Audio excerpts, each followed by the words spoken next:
ধন্যবাদ মাননীয় স্পিকার। বিসমিল্লাহির রহমানির রহিম। মাননীয় স্পিকার, আমার জন্য আজ খুব শোকের দিন। ব্যারিস্টার স্পিকার, সাবেক স্পিকার জমিরুদ্দিন সরকার সাহেব, তিনি আমার কাছে একজন অত্যন্ত পরম আত্মীয় ছিলেন। রক্তের সম্পর্ক ছিল না, কিন্তু তিনি পুত্রের মতোই আমাকে স্নেহ করতেন। সেই জন্য তার সম্পর্কে কিছু বলতে গেলে আমি কিছুটা আবেগ আপ্লুত হব, এটাই স্বাভাবিক। খুব অল্প সময়ে তার সম্পর্কে কিছু বলে শেষ করা যাবে না মাননীয় স্পিকার। এই ধরনের মানুষগুলো যারা পৃথিবীতে আসেন অল্প সময়ের জন্যে, যতটুকু সময় থাকেন তারা তাদের অবস্থানটুকু জানিয়ে দিয়ে যান। ব্যারিস্টার জমিরুদ্দিন সরকার সাহেব ছিলেন সেলফ মেড ম্যান। নিজের মেধা দিয়ে তিনি বড় হয়েছেন, লেখাপড়া করেছেন, সুদূর যুক্তরাজ্যে গিয়ে লিঙ্কনস ইন থেকে ব্যারিস্টার হয়ে এসেছেন এবং তারপরে তার কর্মজীবনে তিনি কখনো পিছনে ফিরে তাকাননি। ব্যারিস্টার জমিরুদ্দিন সরকার সাহেব এমন একটা জনপদের মানুষ, যে জনপদটি স্পিকার অত্যন্ত দরিদ্র লোকের বাস, কিন্তু এই মানুষগুলোর কাছে অত্যন্ত জনপ্রিয়। তারা এখনও তাকে মনে করে যে ব্যারিস্টার জমিরুদ্দিন সরকার তাদের অভিভাবক, সেভাবেই তারা তাকে চেনে। কোনোদিন কোনো নির্বাচনে পরাজিত হননি। সাধারণ মানুষের অতি প্রিয় এই মানুষটি শুধু উত্তরবঙ্গের ওই সুদূর উত্তরে নয়, এই ঢাকাতেও কিন্তু তিনি নির্বাচিত হয়েছিলেন মাননীয় স্পিকার। তার সারা জীবনে তিনি যখন যেখানে কাজ করেছেন পরম নিষ্ঠা আন্তরিকতার সঙ্গে কাজ করেছেন। ছাত্র জীবনে বাম রাজনীতির সঙ্গে জড়িত ছিলেন। পরবর্তী সময়ে শহীদ প্রেসিডেন্ট জিয়াউর রহমানের রাজনীতি এবং তার নীতির প্রতি তিনি আকৃষ্ট হয়ে প্রথমে জাগদল এবং তারপরে তিনি বিএনপি অর্থাৎ জাতীয়তাবাদী দলে যোগ দেন। একটা প্রতিষ্ঠা লগ্ন থেকে তিনি ছিলেন এবং বারবার তিনি তার নেতৃত্বে ছিলেন, স্থায়ী কমিটির সদস্য ছিলেন এবং যতবার বিএনপি সরকার গঠন করেছে ততবার তিনি মন্ত্রী ছিলেন মাননীয় স্পিকার। এই মানুষগুলো অত্যন্ত সঠিকভাবে আমাদের ব্যারিস্টার খোকন বলেছেন যে এরা নিজেরা একটি প্রতিষ্ঠান। আইনের ক্ষেত্রেই তিনি একটি প্রতিষ্ঠান। আইনের প্রতি তার যে আইনের শাসনের প্রতি তার যে অবিচল আস্থা, গণতন্ত্রের প্রতি তার যে অবিচল আস্থা, এটা আমরা খুব কম দেখেছি মাননীয় স্পিকার। কতগুলো বিষয়ে তিনি একেবারে আপোষহীন ছিলেন।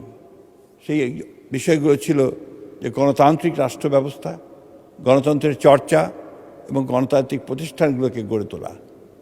অন্যদিকে আইনের ক্ষেত্রেও তিনি একইভাবে ছিলেন। তিনি একদিকে ইতিহাসের ছাত্র ছিলেন, সাহিত্যের ছাত্র ছিলেন, পরে আইনের পেশাকে বেছে নিয়েছিলেন আইনজ্ঞ হিসাবে।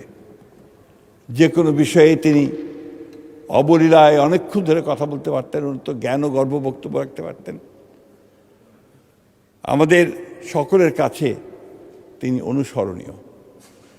আজকে যখন আমার খুব কষ্ট হচ্ছে, গতকালই আমি আমাদের সহকর্মী ব্যারিস্টার নওশাদ জামি সাহেব, তাকে আমি ফোন করেছিলাম। খবর পেলাম যখন যে তিনি অসুস্থ হয়ে পড়ে হাসপাতালে গেছেন।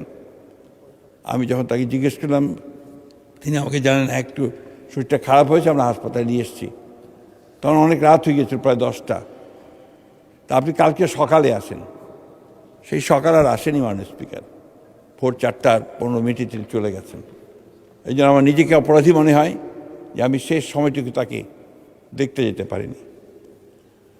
আজকে তিনি আমাদের ছেড়ে চিরকালের জন্য চলে গেলেন। এই পার্লামেন্টে তার অনেক স্মৃতি। এই পার্লামেন্টে অনেক কর্মকর্তা আছেন, কর্মচারী আছেন যাদের চাকরি হয়েছিল তার সময়। তারা দেখা হলেই বলে যে স্যার ব্যারিস্টার জমির সরকারের হাতে আমাকে চাকরি দিয়েছেন।